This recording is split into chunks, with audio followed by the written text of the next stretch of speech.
ইকবাল দালাল সবার টাকা মাইরা রাতে পালাইছে। কি সে পালিয়েছে? হ্যাঁ, তাকে তুমি আমার বিদেশ যাওয়ার টাকা শেষ।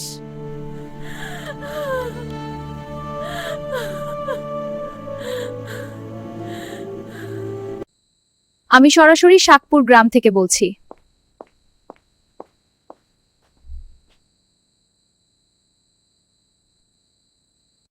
আপনি কত টাকা দিয়েছেন? 2 লাখ টাকা।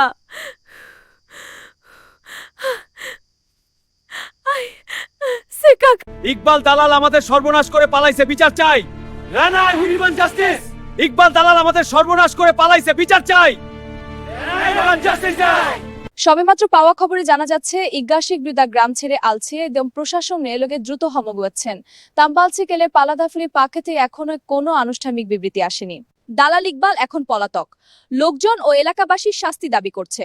প্রশাসনের কাছে এলাকাবাসীর দাবি দোষমুসিলের কিতাবি এই ঘটনায় এলাকায় চাঞ্চল্য সৃষ্টি হয়েছে।